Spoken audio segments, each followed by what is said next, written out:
여러분 안녕하십니까? 3월 31일 수요일 KTN 뉴스입니다. 최근 들어 총기를 사용한 사고가 늘어나고 있는 가운데 조지아 주 상원이 총기 규제를 완화하는 법안을 통과시켜 논란이 되고 있습니다.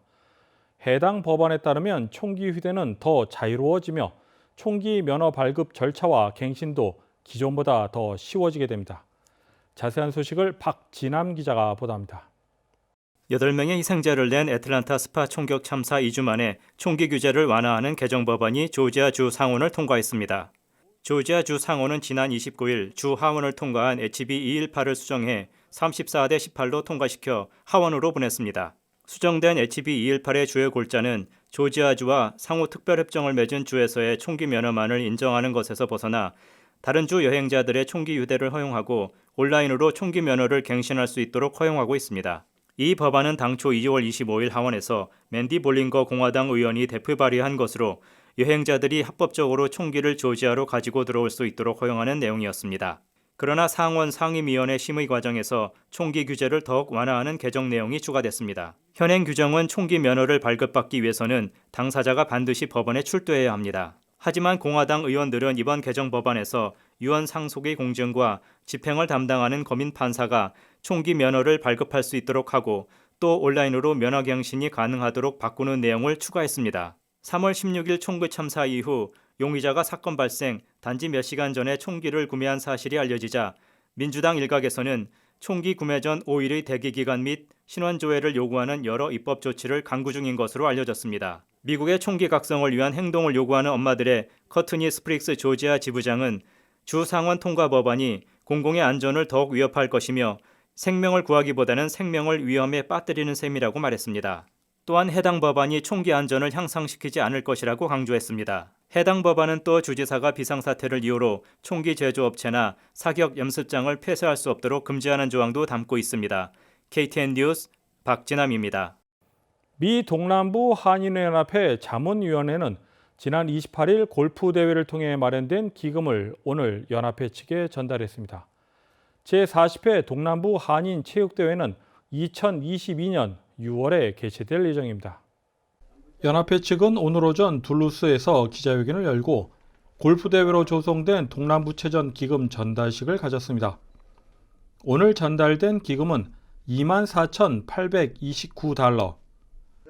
미 동남부 한인연합회 이한성 자문위원장은 이번 골프 대회에 102명이 참가했다고 전하며 이번에 마련된 기금을 바탕으로 내년에 열리게 될 40주년 동남부 한인체전이 더욱 풍성하게 열리길 기대한다고 밝혔습니다. 체전에 조금이라도 도움이 됐으면 하는 그런 바람입니다. 그리고 저희는 이 기금을 모아서 여러분들이 힘들어해준 돈을 단 1불도 우리가 손을 대지 않았습니다. 최병일 연합회장은 어려운 상황에서도 기금을 마련한 자문위원회 측에 감사의 뜻을 전하며 후원과 격려를 해준 각 지역 한인회 관계자들에게 감사하다고 밝혔습니다. KTN 뉴스 스티븐입니다. 브라이언 캠프 주지사는 지난 3월 16일 발생한 애틀랜타 총격 사건으로 희생된 한인 피해자와 그들의 가족을 애도하는 서한을 발표했습니다.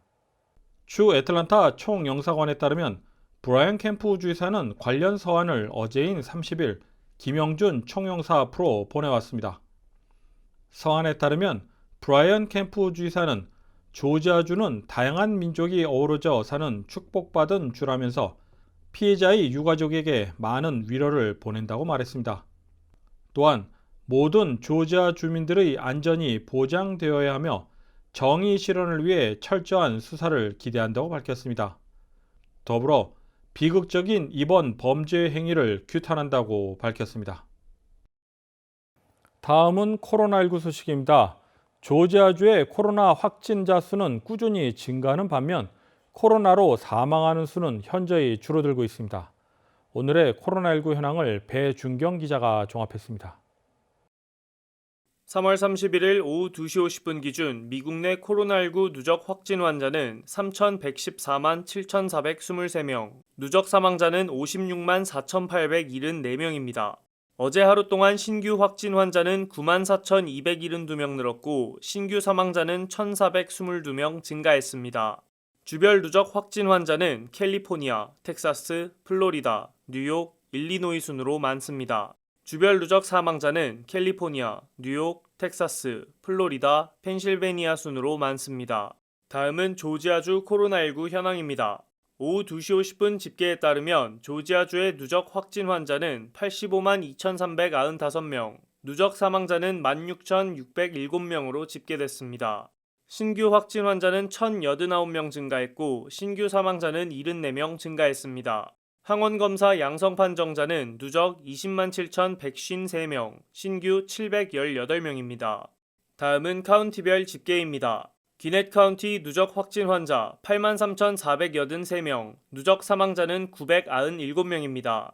화요일 대비 신규 확진 환자는 73명 늘었고 신규 사망자는 8명 늘었습니다. 풀턴 카운티 누적 확진 환자 78,422명, 누적 사망자는 1,187명입니다. 신규 확진 환자는 124명 늘었고 신규 사망자는 5명 늘었습니다. 캅 카운티 누적 확진 환자 58,198명, 누적 사망자는 913명입니다. 신규 확진 환자는 125명, 신규 사망자는 4명 늘었습니다. 디캡 카운티 누적 확진 환자 55,107명, 누적 사망자는 871명입니다. 신규 확진 환자는 93명, 신규 사망자는 4명 늘었습니다. 홀 카운티 누적 확진 환자 24,425명, 누적 사망자는 415명입니다. 신규 확진 환자는 18명, 신규 사망자는 5명 늘었습니다. 이상 오늘의 코로나19 현황이었습니다.